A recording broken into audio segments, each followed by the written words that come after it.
मानते नहीं। और हमेशा तीनों दफ़ा मुझे ये प्रश्न पूछा गया कि क्या मैं कोई पार्टी लेके आऊँगा, या क्या मैं चुनाव में कब खुद खड़ा रहूँगा, या चुनाव में मेरे लोगों को खड़ा करूँगा। तो ये मैं स्पष्ट कर देना चाहता हूँ कि मेरी कोई महत्वाकांक्षा नहीं है। मेरी एक ही महत्वाकांक्षा ये है कि संघ के साथ रहने वाली जो भी विचारधारा के लोग, पार्टियां और उनके साथ रहकर अपनी सत्ता बना रखने के लिए जो लालची लोग हैं, उनके खिलाफ एक जनमत तैयार किया जाए और उनके सामने खिलाफ एक लड़ाई लड़ी जाए। क्योंकि अगर इस मुल्क की आत्मा को बचाना है, मैं संविधान की बात करूंगा क्योंकि संविधान को भी बचाना है, लेकिन उससे भी बड़ी चीज़ इस मुल्क की आत्मा है, जो स्वतंत्रता संग्राम में जिसको उजागर किया गया था और जिसको एक व्याख्या दी गई थी कि यहाँ रहने वाले सारे लोगों को मिलाकर समता के साथ, सबको साथ लेकर इस मुल्क को अपना मानने वाले सारे लोगों को समान अधिकार देने वाला मुल्क ये बनेगा। और आज उस आत्मा को खत्म करने की कोशिश, साजिश अपनी चरम सीमा पर पहुंच गई। अभी बिहार का ही मैं उदाहरण देना चाहता हूँ। बीजेपी के वरिष्ठ एक नेता है जिनको ये जिम्मेदारी दी गई है कि वो इस आत्मा का खून करे।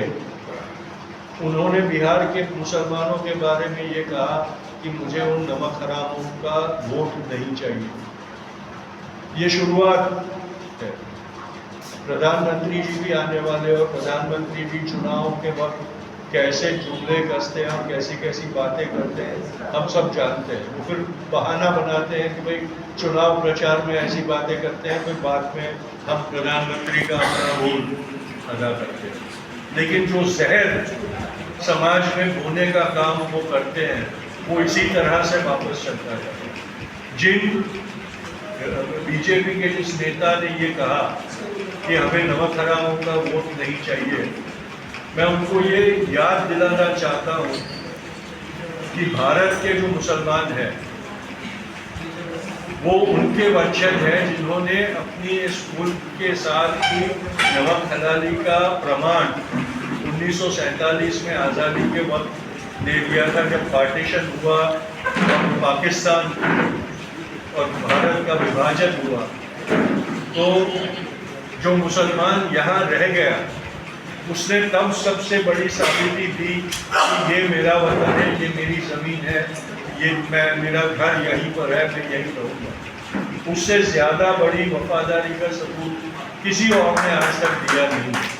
और उनको अगर कोई ये कहता है कि वो उनके जो वंशज है वो नमक हराम है, तो नमक हरामी की एक नई व्याख्या और परिभाषा वो कर रहे हैं।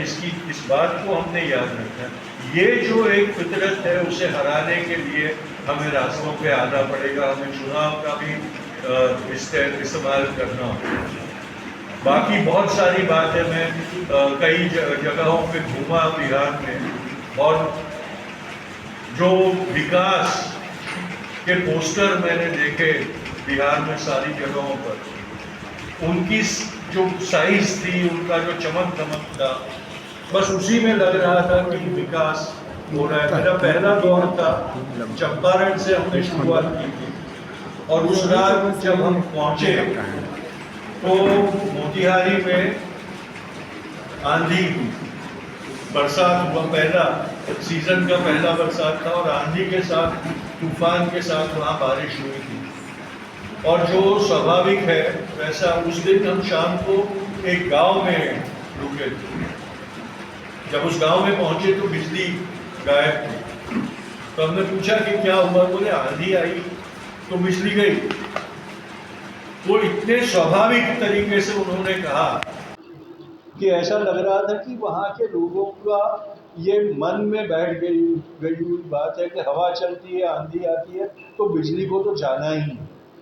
यानी बिजली का जाना, बम्बई में बिजली जाती है तो हम लोग बौखला जाते हैं कि यार बम्बई में बिजली कैसे चली, पर वहाँ किसी को कोई फिक्र नहीं थी। बोले हाँ 3-4 दिन में आ जाएगी। अब खंभे गिर गए होंगे, बिजली तो चली ही जाती है, ऐसे में तो हम बिजली के बगैर ही जी रहे। ऐसा जो विकास है वो मुझे ताज्जुब होता है कि इन नेताओं को शर्म नहीं आती है विकास की इतने बड़ी बड़ी बातें करने की, जब बेसिक चीजें हैं वो पहुंचाए। मैं कोसी विस्थापितों के एरिया में पूरा दिन, हम एक हमारे दूसरे दौर में जब आए थे तो पूरा दिन हम उनके इलाके में घूमे थे। वहां पहुंचना ही नामुमकिन हो रहा था, हमको नाव में जाना पड़ा था गाँवों में जो पानी से घिरे हुए थे। और वहां पर भी तट पे उतरने के बाद 1.5-2 किलोमीटर जिसमें कोई रास्ता नहीं था, कोई जगह नहीं थी चलने के लिए, पगडंडियां भी नहीं थी, वैसी दलदल में से चल के हम गाँवों में पहुंचे थे। वहाँ के लोगों को मिले थे जिनके घर हर बरसात में, कोसी में जब भी बाढ़ आती है उनके घर बह जाते हैं और उनको वहाँ से अपना सामान बचाकर कोई ऊपर की जगह पे जाके वापस बसना पड़ता है।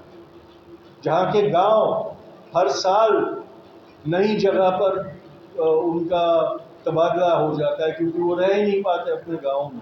एक दो बहनें आई थी जो रो रही थी, उन्होंने कहा 3 दफा हमने घर बनाए, 3 दफा कोसी में हमारे घर बह गए। अब हम लोग कई जगह पर झुग्गी झोपड़ियों में रह रहे हैं। ऐसा कैसा विकास? और 20 साल से जो लोग विकास का की डींगे कस रहे हैं, उनके राज्य में लोगों को सड़क नहीं है, लोगों को चलने के लिए, रहने के लिए नहीं है। वहाँ की बच्चियाँ हमें कह रही थी कि हमारे लिए स्कूल बनवाइए हमारे गांव के पास। उनको स्कूल और कॉलेज में पहुंचने के लिए अपने गांव, अपने घर से 4-4 घंटे पैदल चल के जाना पड़ता है, तब जाके वो लोग अपनी स्कूल या कॉलेज में पहुंचते हैं। ऐसी कैसी व्यवस्था बना के रखी? ऐसा जब माहौल हो तो बदलाव लाना हमारा फर्ज बन जाए। मुझे कोई ज़रूरत नहीं थी कि मैं बम्बई से यहाँ आके काम करूँ। बिहार में सरकार बदलती है नहीं बदलती है उससे मेरे निजी जीवन में कोई फर्क नहीं पड़ता, लेकिन मेरे राष्ट्र को इसका फर्क पड़ता है। क्योंकि जो बदलाव आज़ादी से पहले से, जैसे कहा कि अगर चंपारण का सत्याग्रह कामयाब नहीं होता तो आने वाले कोई भी सत्याग्रह में जो प्रतिसाद मिला, जो कामयाबी मिली, वो नहीं मिल सकती। बिहार से हमेशा क्रांति की शुरुआत हुई और बिहार में जो क्रांति शुरू हुई है उस क्रांति ने पूरे देश में बदलाव की हवा फैला दी है। इसीलिए ये चुनाव केवल बिहार का नहीं है, महज बिहार के लिए ये चुनाव नहीं, महत्व का नहीं है। ये चुनाव भारत की आने वाले समय में भारत कौन सी दिशा में जाएगा, ये देश किस दिशा, कौन सी राह चुनेगा। क्या वो मोहनदास करमचंद गांधी ने जिस रास्ते पे हमको ले जाने की सोचा था उस रास्ते के ऊपर चलता रहेगा, या उनको मारने वाले नथुराम गोडसे की विचारधारा को ये देश अपना लेगा और उस विचारधारा पे चलेगा, ये फैसला बिहार करेगा। और इसलिए ये ज़रूरी है कि हम हमारी पूरी ताकत लगाएं। दिव्या जी एक उदाहरण है। आपको कई स्लोगन्स इस चुनाव में सुनने को मिलेंगे। प्रधानमंत्री जंगल राज की बात करेंगे, प्रधानमंत्री बेटी की सुरक्षा की बात करेंगे, प्रधानमंत्री बेटियों को पढ़ाने की बात करेंगे, सारी वो बातें करेंगे। लेकिन दिव्या गौतम को टिकट देकर वो सारी चीज़ों का एक उदाहरण यहाँ पटना से दिया गया है। अब पटना के इस चुनाव क्षेत्र के नागरिकों की जिम्मेदारी बनती है कि बिहार की बेटी को कामयाब बनाते हैं या नहीं। ये जिम्मेदारी अब आप लोगों की और हम जैसे जो सिविल सोसाइटी के लोग हैं उनकी हो जाती है। ये सिर्फ एक चुनाव नहीं है जिसके नतीजे के ऊपर आने वाली सरकार बनेगी या कौन सी सरकार बनेगी इसका फैसला होगा। ये चुनाव है जिस पर इस राष्ट्र के भविष्य का फैसला होने वाला है, और उस भविष्य को हम कौन सी राह दिखाएंगे वो करके दिखाने का, क्या हम ये मुल्क आज भी हमारी मर्जी से चलेगा या हम लोग हमारे दो वाली जो एक गठबंधन है उसकी मनमानी के तौर पर ये राष्ट्र को खरीदा बेचा जाएगा, ये हमने फैसला करना है।